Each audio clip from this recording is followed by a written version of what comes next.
Сәлематсыңдар ма оқушылар? Қалдарың қалай? Денсаулықтарың жақсы ма? Сабаққа дайынбыз ба? Ендеше математика сабағымызды бастаймыз. Сабақ 69-шы.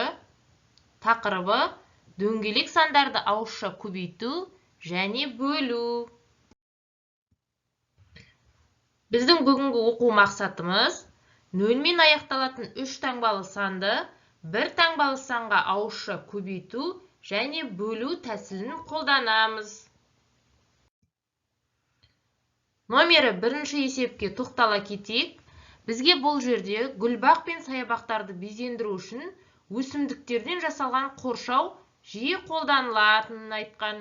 Суреттегі қоршаудың периметрін табыңдар дейді. Біз периметрін табу үшін не істейміз оқушылар? Формуланы еске түсірейік. Дұрыс айтасыңдар. Енін және ұзындығын қосып, оны 2-ге көбейтеміз. А жағдайында, мысалы, периметрі тең А қосу В көбейту 2, яғни 8 метрге қосамыз 8 метрді. Одан шыққан мәнді 2-ге көбейтеміз. В жағдайында да дәл сондай. 8 метрге 80 метрді қосамыз. Одан шыққан мәнді 2-ге көбейтеміз. Үшінші С жағдайында да дәл солай. 10 метрге қосамыз 20 метрді. Одан шыққан мәнді 2-ге көбейтеміз. Екінші есепте бізге салыстыру берілген. Бұл салыстыруды орындау үшін біз мысалға 2 есеп мысалға алдым, сол мысалға қарай отырып шығарамыз. 200 көбейту 3, 450 қосу 50-ден артық па, кем бе дейді. Ол үшін біз екі жағын бөлек-бөлек есептеп аламыз. Мысалға 200-ді 3-ке көбейтсек 600 болады. 450-ге 50-ді қоссақ 500 болады.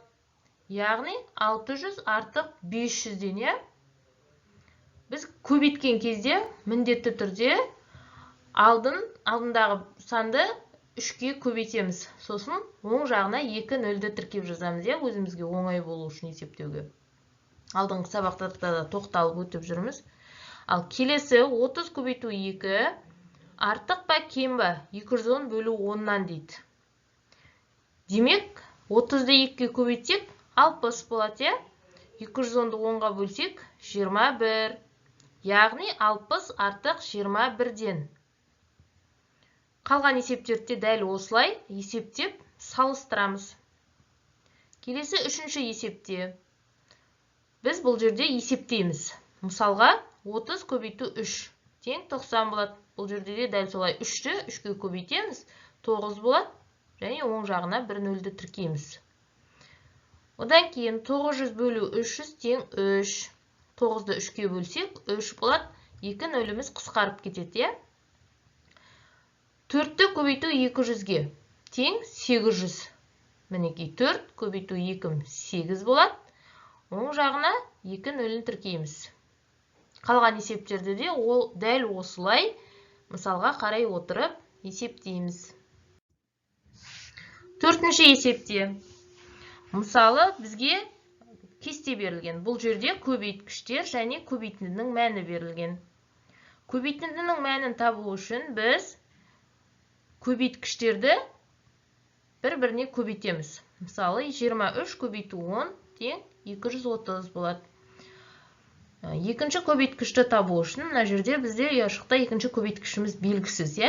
Ол үшін біз көбейтіндіні бөлеміз көбейткішке. Яғни 900 бөлу 9 тең 100 болады екен. Одан кейін бізде бірінші көбейткішіміз белгісіз болып тұр мына жерде ұяшықта. Ол үшін де дәл солай көбейтіндінің мәнін көбейткішке бөлу арқылы бірінші көбейткішті таба аламыз. 310-ды 10-ға бөлеміз тең 31. Дәл осы мысалдарға қарай отырып, қалған белгісіз бөліктерін табамыз. 4-ші есептің Ә жағдайында бізге бөлінгіш белгісіз.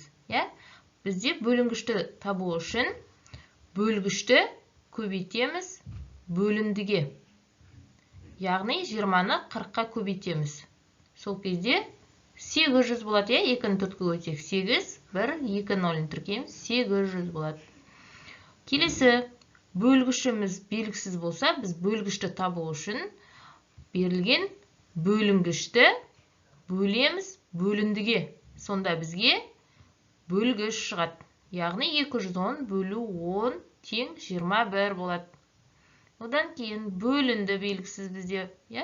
Бөліндіні табу үшін міне бөлінгішті бөлеміз бөлгішке. Сонда 250 бөлу 10 тең 25 болады екен, оқушылар. Жетінші есепте қоршаудың ұзындығын тап дейді. Қоршаудағы әр бөліктің ұзындығы бірдей және олар суретте көрсетілген дейді. Яғни әрбір қоршаудың санаймыз. Барлығы бірдей 2 метрден берілген. Мысалы, 1, 2, 3, 4, 5, 6, 7. Яғни 2 метрді 7-ге көбейтеміз. Сонда 14 метр болады екен. Қалғандарында дәл осы мысалға қарай отырып, санап есептейміз. Осыменен бүгінгі сабақ түсінікті болды деген ойдамын. Сабақ аяқталды. Сау болыңдар, оқушылар.